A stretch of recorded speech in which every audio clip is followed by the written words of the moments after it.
Les buffles se rassemblent autour de l'animal blessé et essaient de l'aider à tenir sur pied. Des minutes passent.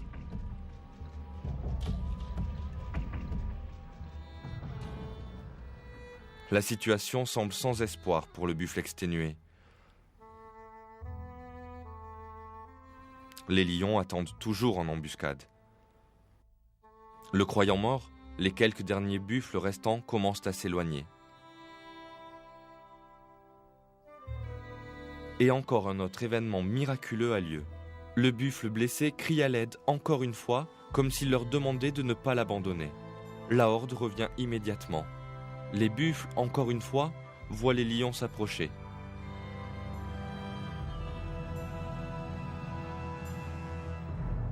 Avec un dernier effort, le vieux buffle se tient sur ses pieds. Et se mêlant à ses sauveurs, les lions ne peuvent plus le distinguer.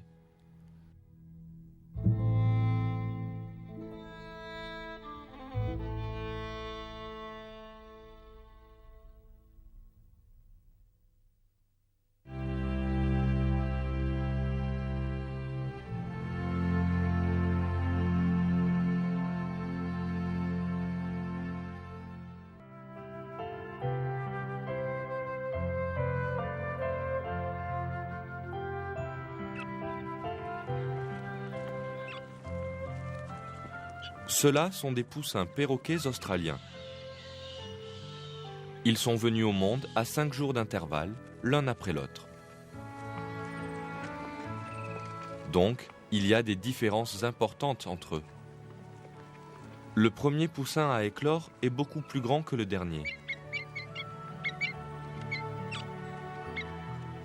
La mère perroquet va-t-elle les traiter tous équitablement ? En effet, chaque poussin reçoit autant de nourriture qu'il en a besoin.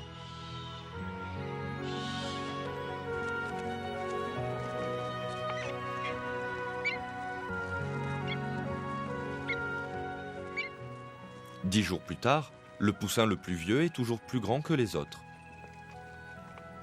Pourtant, il partage miraculeusement sa nourriture avec le frère le plus petit et le plus faible, l'alimentant avec son propre bec.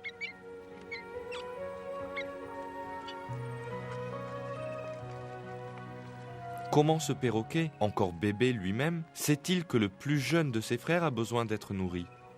Pourquoi donne-t-il sa propre nourriture à son faible frère ?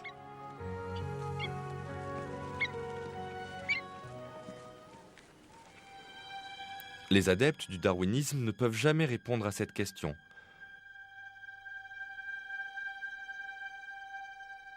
Car cette théorie dépassée repose sur l'hypothèse que toute chose dans la nature est égoïste et est engagée dans une lutte impitoyable pour la survie.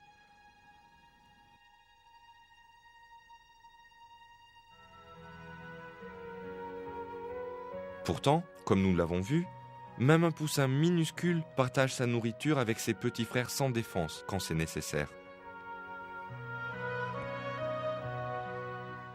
Tous les poussins deviennent forts et acquièrent une bonne santé grâce au sentiment de partage et de solidarité que Dieu leur a inspiré.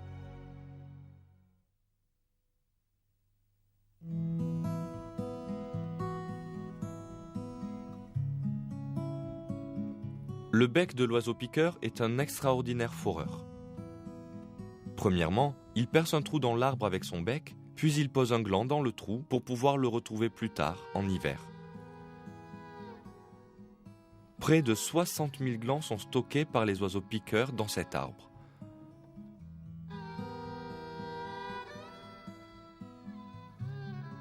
Ce n'est point tâche facile de percer 60 000 trous dans l'écorce d'un arbre.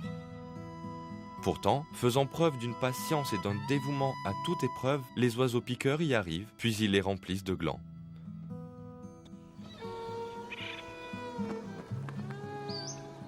Leur objectif est d'être capables de nourrir leur famille durant les rudes journées d'hiver.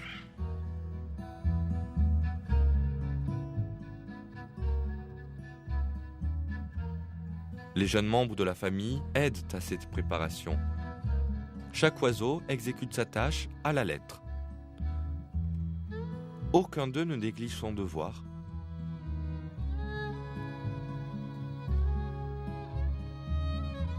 Dans une démonstration de parfaite coopération et solidarité, la famille des oiseaux piqueurs prépare les dures journées d'hiver.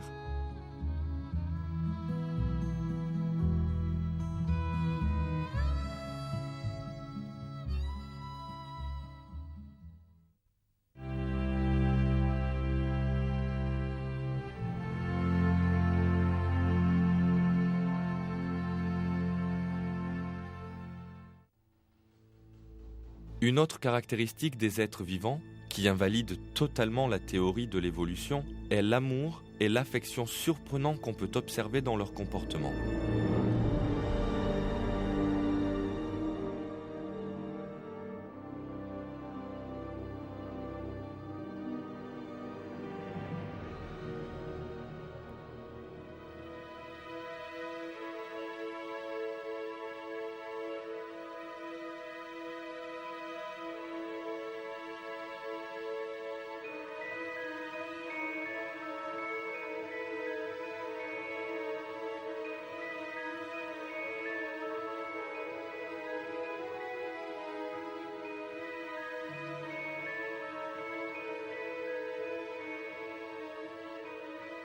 Cet oiseau splendidement coloré et orné d'une crête, en l'occurrence, pense très clairement et prudemment à la manière de satisfaire sa compagne.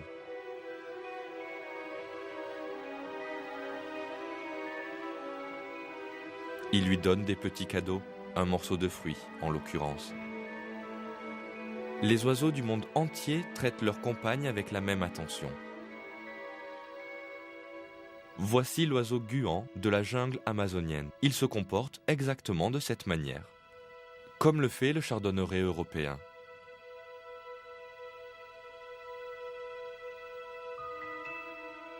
Les oiseaux marins aiment le poisson, bien entendu. Cela représente donc le meilleur cadeau possible pour eux. Les grèbes aiment également le poisson. Mais pour les grèbes, un échange de cadeaux est juste le début. Les couples décident s'ils conviennent l'un à l'autre en dansant. Au début de la danse, ils s'imitent les uns les autres.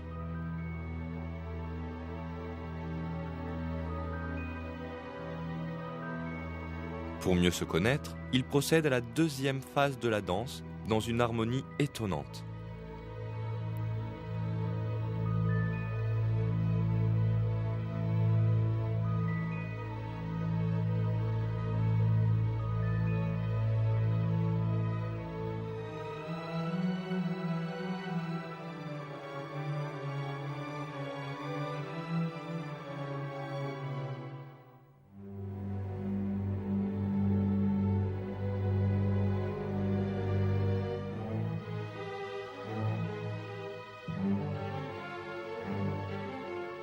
Cette seconde danse montre aux voisins qu'une nouvelle famille est fondée.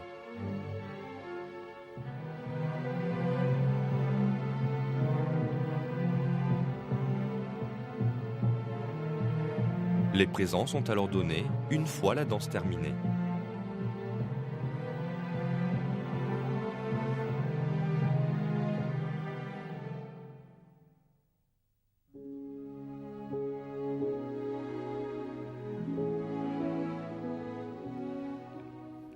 La mouette mâle donne également des présents à sa compagne.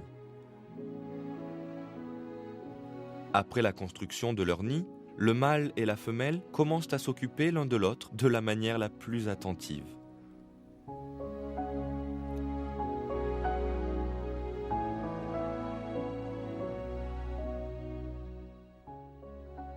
Les albatros se comportent exactement de la même façon.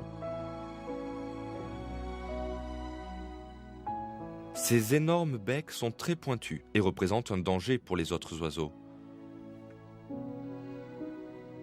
Mais ils leur permettent également de s'occuper l'un de l'autre avec grande affection et dévouement. La théorie de l'évolution, qui considère les êtres vivants comme des entités égoïstes et impitoyables ayant émergé du néant par hasard, est incapable d'expliquer cette affection et cette harmonie.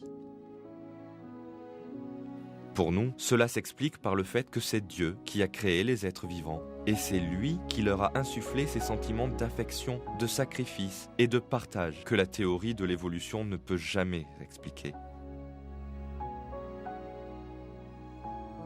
Dans un verset du Coran, Dieu nous affirme : à lui tous ceux qui sont dans les cieux et la terre, tous lui sont entièrement soumis.